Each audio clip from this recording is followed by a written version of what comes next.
My name is Jennifer Alardi, and I am the founder of Simple Positive Play. Our mission is to create playful learning experiences and to help promote an informed and engaged community. And we focus our efforts a lot on our children who need some creative places to be able to play and need access to information.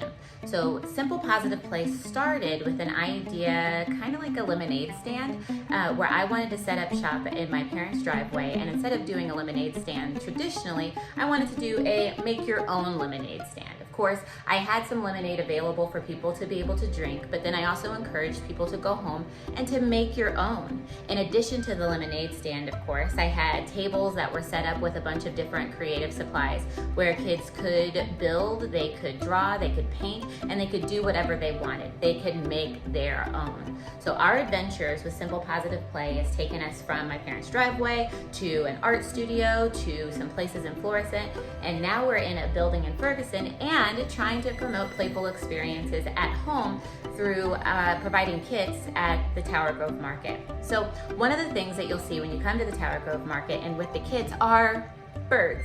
I love these birds. The story behind these birds is pretty simple. They're simple to make and they're super silly. The other thing about it is that it's just some simple shapes, and it's just two circles if you wanted to start off that way. You can add googly eyes, and there's all sorts of different things inside of the kit to be able to customize your bird and make it however you want, whatever makes you happy. Even if you don't have exactly these supplies, the circles are something that you'll see everywhere. You can make circles do a lot of different things. And so inspired by these little birds, which I had originally learned how to make through just pom-poms, I thought it would be fun to make a caterpillar. Call him a caterpillar, he's really a worm, but he's always angry. And being able to play with eyebrows, facial expressions, and puppets in general inspires conversation. So being able to have that activity with your kiddo, or to be able to just take whatever you'd like outside of the kits to make your own worm. So we're gonna take a look at what is inside each of the kits in the upcoming videos, and also provide some tips and game ideas that you might be able to use with your kiddo when you're working on activities, and kind of inspire you to play, to be creative, and to be positive. So Simple Positive Play is trying to get out there and let you guys know that you are creative. I don't care what you say, and we're here to help you along the way and provide the materials to help you do it. So please look at our next video and tell us what you think. If you want more supplies in there, everything has been created by the community. We pack them together, we help try to distribute them together. It's a pretty awesome story, and I look forward to sharing that with you more. So let's see what happens next. Thanks.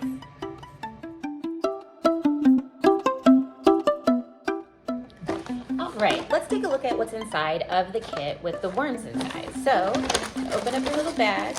We've got that, which is your popsicle sticks and some fun foam. You've got a salt and flour dough kit. We have some buttons and some beads and some pom-poms and some construction paper, Chanel stems, and we also have, I know there's one more thing. All right, super. We've got some googly eyes and also some information about Simple Positive Play and just play in general inside. So now we're gonna take you through each one of these kits and tell you some fun things you can do with it and ways you can make it your own caterpillar slash worm.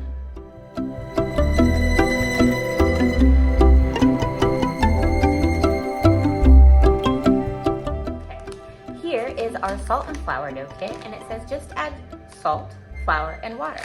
So inside, the kit contains materials that you'll need, or that you can use in order to be able to make the dough. So it's all in the bag. You've got a little cup, you've got a little scoop. Undo the scoop. Here's the scoop, and I also have a little stick. So the directions are to be able to take 2 scoops of flour, and I have the recipe in the kit for you. So I do 1 scoop of flour and 2 scoops of flour. So scooping is a lot of fun for kiddos to be able to do. Who doesn't like to help in the kitchen? Especially when you're working with somebody else, I think it could be a really fun time.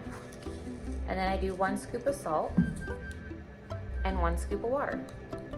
So 2, 1, 1. Then all I do is stir. And as I stir it, it turns into a little dough. So what does dough have to do with making a worm? Well, notice that my dough is still a little dry. I'm gonna add a little bit more water to it. Not a lot, just a little. Boop, just a little bit. Stir it up. As I was saying, what does dough have to do with a worm? You can take this dough and you can make your own worm. And whether that is being able to roll things up into little balls, and using your fine motor skills, using your muscles in your hand to be able to make a ball. You can make a series of balls and create one of your own. These do air dry. You could put them in the oven and let them dry too. I put them on the lowest setting and then just let it hang out. Or if you set it on the window ledge, then you can also let it stay out. And you can make it different colors and you can paint it, so you can make your own worm that way. And of course, you can also make your own worm by rolling it out, right? You can make your own worm. Who can make the longest worm? How do you make your worm a little bit longer? How long is the worm? We've got to measure it. Oh my gosh, do you have a ruler? Do you have a tape measure? There's so much fun things that you can do with this dough. And of course, if you don't want to make a worm with your dough, you can make whatever you want.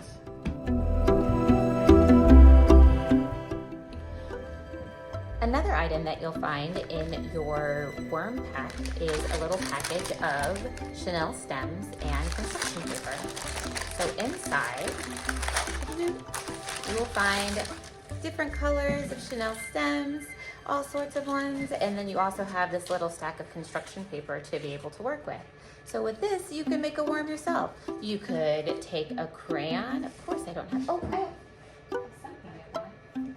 you could take a marker and create your own worm that way, and just draw and do different colors. You can use crayons to do this, markers if you have to adopt markers. You can do all sorts of different things. Crayons, paint, you could paint your own worm. You could take this piece of paper or several different pieces of papers and you can cut out circles.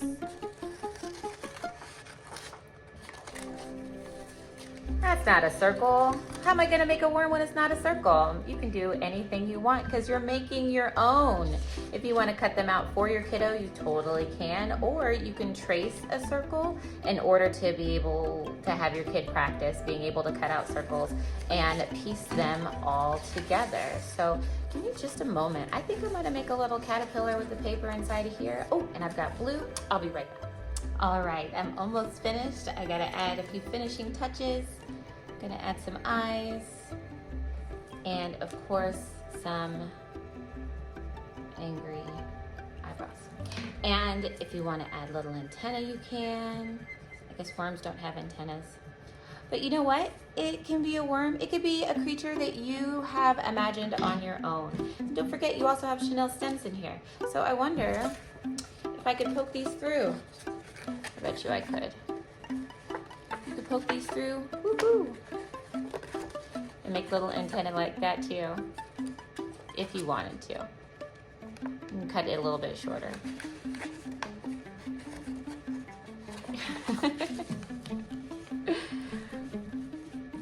Or you could leave it on there. Leave it on the back. So you could do whatever you want with this. Just be as creative as possible and start with a simple idea. These are also going to come in handy when we describe some of our other things that are inside of our kit. So let's see what's next.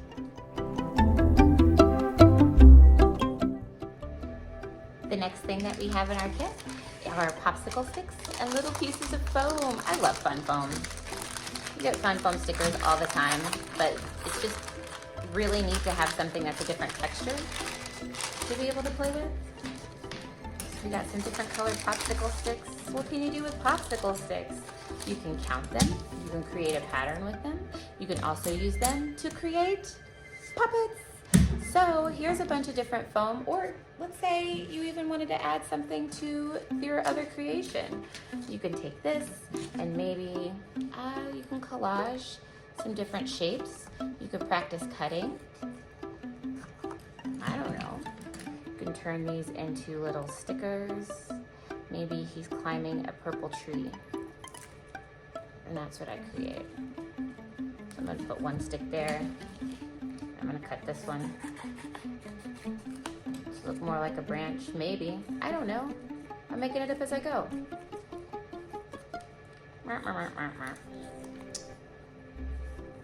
Let's see. You can practice those cutting skills. Turn it into something bigger. Does it fit? It fits. And I could add more stuff to it. Maybe I need to put the rest of it all down here, but I could also add clouds to the sky. It's an opportunity to have discussions about what you can add. And you start with a simple idea and you make your picture your own. It doesn't have to look exactly like this, because you might have a little bit of different stuff inside of yours than what I have in mine. The other thing that you can do with popsicle sticks is with your dough. You can use it to chop. You can use it to stick things in. You can make these an antenna to something new. So you don't have to just use what's in one bag on one thing. You can use it all together or all separate. The other thing you can do with this kit is make a little puppet of your own by cutting little circles, sticking them together. Or let's say I just wanted to take this picture and turn it into a puppet. I could put some glue on the back. Glue, glue, glue is always fun.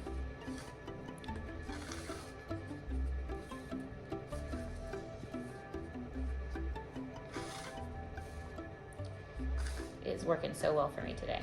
This is what happens sometimes. Okay, add some glue, or even use some of the scraps from your other foam to be able to tape it down, and you can create a little puppet that you can walk around with and have little conversations. Or you can use it to help you set it up someplace, or you can make a picture frame, or you could do so many different things for your little worm. Oh, I could make a picture frame. And I could glue it all around. Oh, that one's attached. Gorgeous. It's whatever you want to do.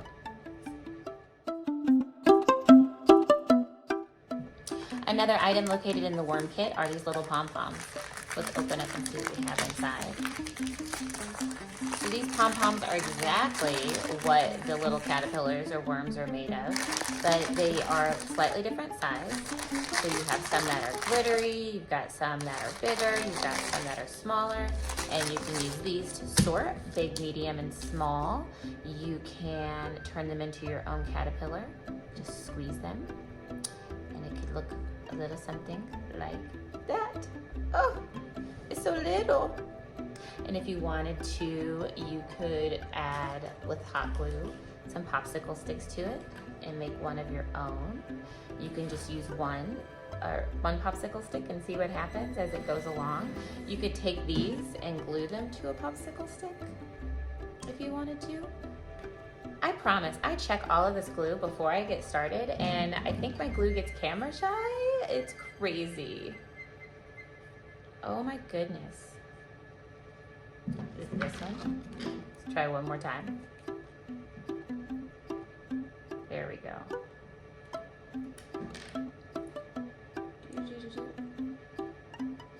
Oh, it's traveling along. So you can glue them on. Why? Because it's fun. You can make your worm on a stick, on a piece of paper. You can add chenille stems to it. Let's do yellow this time.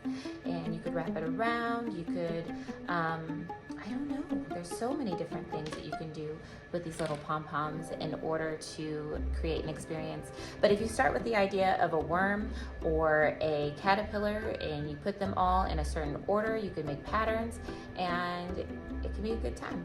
Lots of different options.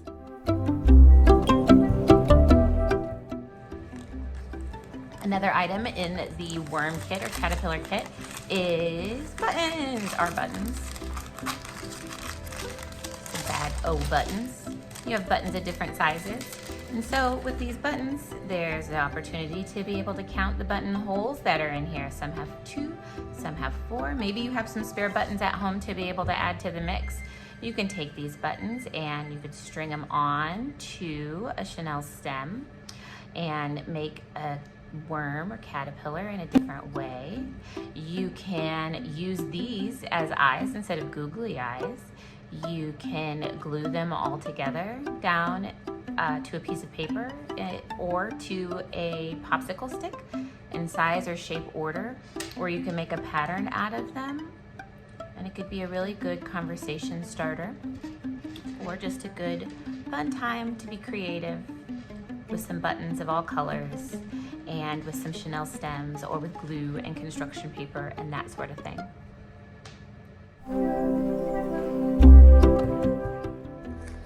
Where would any good play kit be without googly eyes? They add a certain something to everything that you do. I like being able to use googly eyes in so many different ways because you could be so expressive just by the situations that you put your googly eyes in. So if I have them both together and a nose, I could do that. Oh yes, being able to use these little pom-poms as noses is also really fun. But you could also switch out your eyes for your caterpillar or your picture and make one small and one big. They don't have to match. You can make them a little bit farther apart. If I throw a nose in there, that looks different than that. Or that. Or even a different color nose can make a different face. Oh, 3 eyes, how'd that happen? Is that a big deal? Absolutely not. Let me get these Chanel stems going. We're gonna have some little angry eyes, or you can have 2 of them, and or 1. And just make a lot of different things happen simply with googly eyes. Put them in order according to size. It's a fun little element to add to your creative drawings. The eyes are self-adhesive. They stick, little stickers, but you can also just put all of them, including the beads, including the Chanel stems, including the popsicle sticks, including whatever it is that you find around with your parents' permission. Ah, looking for a stick. You could put them all inside of the dough and make your own creation. It'll be fantastic. And I look forward to seeing what you guys create.